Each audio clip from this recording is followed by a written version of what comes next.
Hello everyone! We're officially halfway through 2026 and Metroidvania fans are eating incredibly good. Today we're counting down the absolute best contenders for Game of the Year so far. Well, let's get into the list.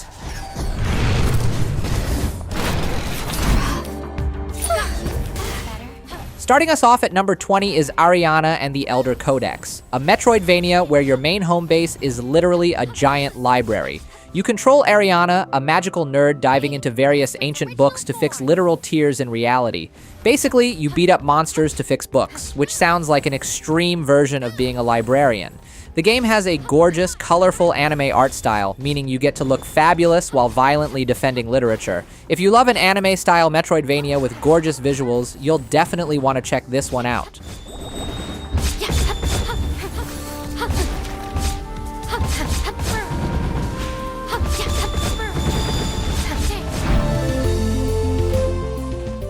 Number 19 is Xanthiom 2, a sci-fi Metroidvania where you explore a ruined Earth and blast rogue war machines. The best part of the game is the gun customization. You can tweak your weapon to shoot through walls or melt bosses in seconds like a literal cheat code. It even has a genius in-game screenshot tool to help you track passcodes for the tricky puzzles. On top of that, the game also comes with a full remake of the first game packed right in. It's a stellar 2-for-1 package for retro exploration fans.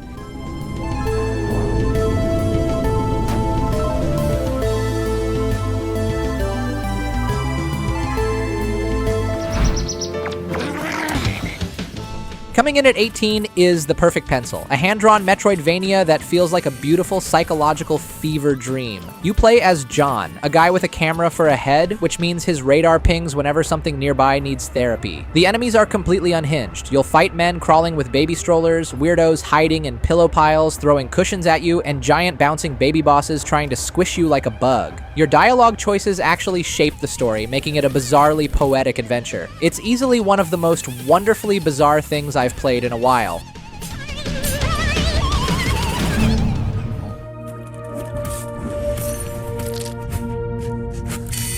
Is it some time? At number 17, we have Tombwater, a top-down pixel art Soulsvania that asks, what if Dark Souls had a baby with a Wild West cowboy movie? You play a lone gunslinger hunting for a missing friend in an accursed ghost town full of cosmic horrors. The twist? Your gun bullets aren't free. You have to hit monsters in melee combat just to recharge your ammo, completely stopping you from safely sniping from afar. Between the gorgeous pixel art, eerie world, and a killer soundtrack, it creates a perfectly moody atmosphere that completely sucks you into this cowboy Dark Souls.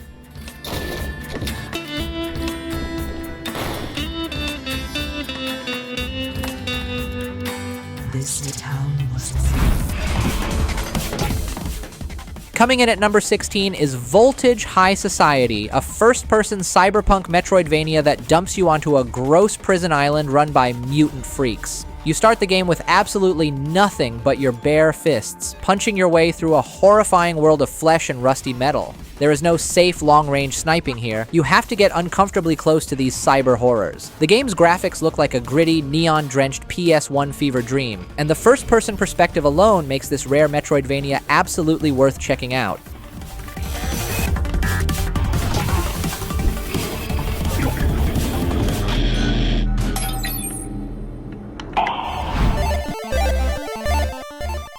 Number 15 is EMUUROM, a peaceful Metroidvania puzzle game where you have absolutely zero weapons. I know, it sounds totally crazy. Instead of a giant sword, your only tool is a scanner beam. You are dropped into a cryptic pixel paradise to scan bizarre animals, log them in your digital encyclopedia, and use your nerd knowledge to solve mind-bending environmental puzzles. The game refuses to hold your hand, so prepare to scratch your head for hours. But finally figuring out a secret path feels like winning a Nobel Prize, and it completely flips standard exploration on its head.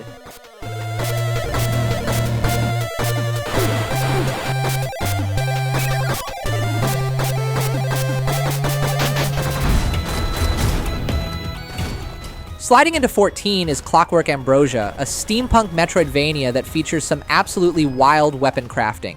You play as an airship pilot blasting rogue robots with a ton of different gun mods. The weapon combinations are crazy, allowing you to build unhinged setups like bouncing electric bullets that trigger missiles when they hit a wall. Plus, you get magnetic gloves that let you walk upside down on metal ceilings like a mechanical Spider-Man. It's a beautifully creative Metroidvania that will completely satisfy your inner mad scientist.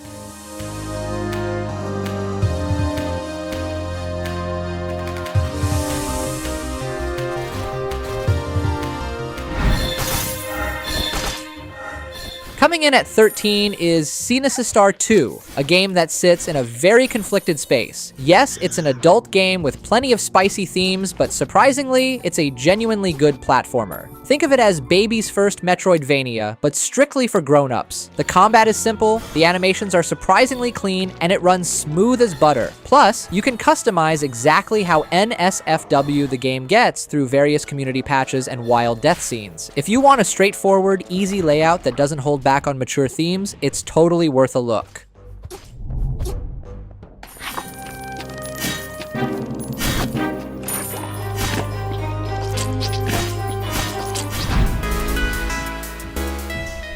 Coming in at 12 is Derelict Star, a Metroidvania that feels like a true indie passion project overflowing with handcrafted humor and hidden Easter eggs. This game throws storytelling out the window to focus entirely on momentum-based movement. It features classic physics where the faster you sprint, the higher you jump. You can't just stop or turn instantly, meaning your character has actual physical weight and requires real planning. It's definitely going to punish your sloppy inputs, but mastering that sense of speed feels incredibly rewarding.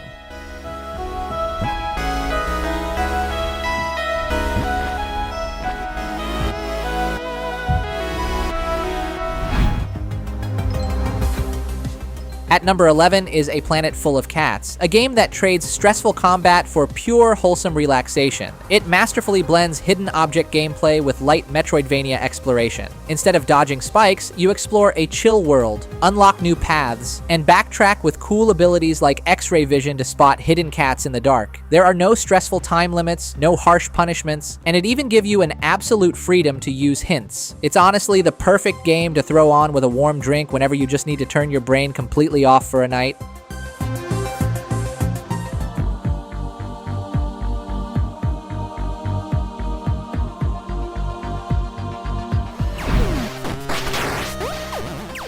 At number 10, we have Raider Kid and the Ruby Chest, a tiny Microvania bursting with old-school retro charm. Because it's a Microvania, it is short and sweet. You can easily roll the credits in about 2 hours, but don't let the short length fool you. It packs a surprising amount of upgrades that make hunting for secrets feel incredibly rewarding. The chiptune music is also delightfully catchy and perfectly nails that classic NES vibe. If you only have an evening to spare and want a quick hit of nostalgic fun, you should absolutely grab this little gem.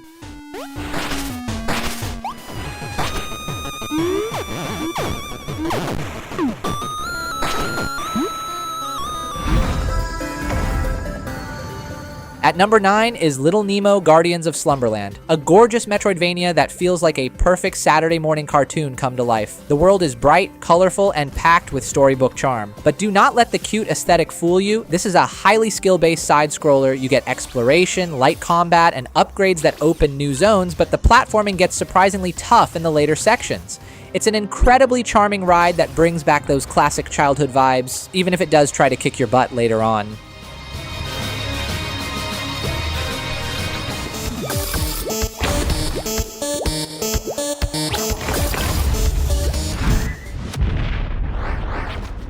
Holding the number 8 spot is Valkyrie Saga, a 3D Metroidvania that feels exactly like discovering a long-lost PS1 classic minus the clunky controls. Your main goal is delightfully simple. Start at the bottom of a massive floating world and work your way to the top. The game completely refuses to hold your hand, giving you total freedom to talk to NPCs, tackle side quests, or just speedrun straight up. If you just want to sit back, glide around a gorgeous low-poly sky, and figure things out at your own pace, this game is a stellar choice.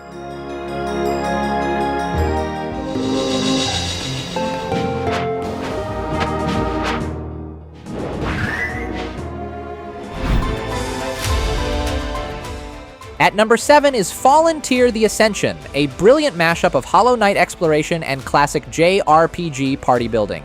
The coolest feature is the Fated Bond system, letting you recruit over 16 different companions who actively help you fight and unlock entirely new paths. The game hit Steam Early Access back in March with a massive 15 to 20 hours of gorgeous, hand-drawn content already playable. The full game drops later this year, but the Early Access build is already massive and well worth diving into right now.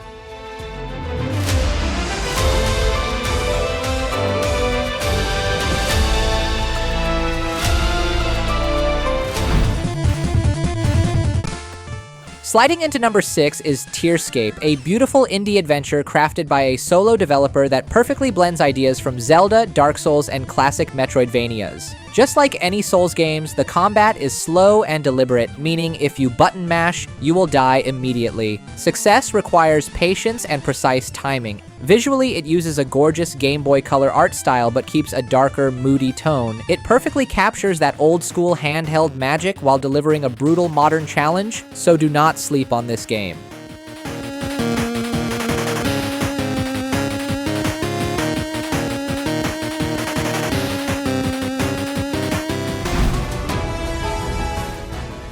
At number 5 is Kotama and the Academy Citadel, an anime-style Metroidvania packed with adorable characters and a bright, colorful vibe. The combat is super unique because you can equip 3 weapons at once and swap them mid-combo. Even better, attacking enemies builds up a status called Chrono Fluid, which lets you trigger a massive explosion that deals heavy damage and heals you at the same time. If you love cute anime girls that trigger giant explosions, you're going to have a blast with this one.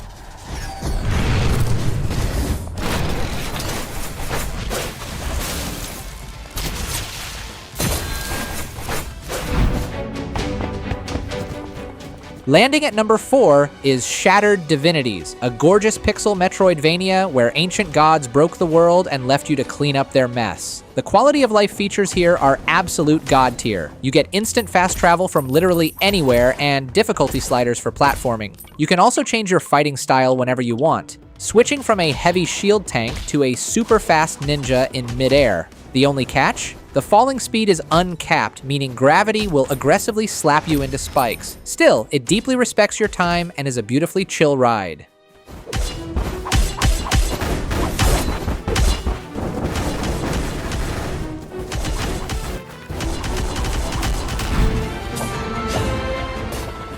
Taking the number 3 spot is Solateria, a magical Metroidvania with gorgeous hand-drawn visuals that will instantly pull you in. The game focuses heavily on a high-stakes parry mechanic. Almost every single enemy and boss attack can be deflected, and timing it perfectly opens them up for massive, satisfying counter damage. Don't worry though, the game isn't painfully brutal, and it offers multiple difficulty options so you can tailor the challenge to your liking.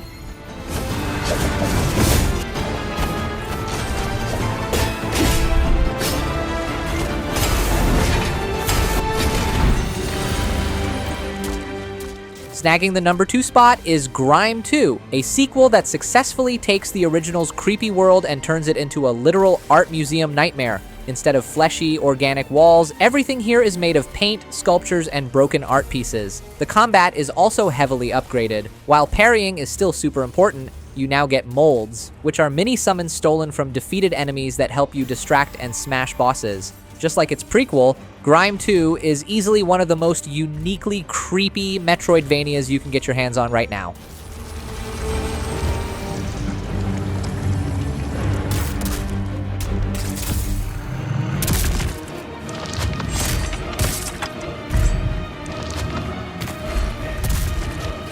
Ever be satiated. And standing tall at number 1 is Mio Memories in Orbit, a masterpiece that can be summed up as beautiful, engaging, and absolutely brutal. You explore a massive hand-drawn space structure called the Nexus, jumping between floating gardens, high vaults, and cities. But beware, the platforming is incredibly tough, forcing you to chain together multiple movement abilities with precise energy management. It can be totally unforgiving, but the incredible atmosphere makes every single mistake worth it. Yet its blooms.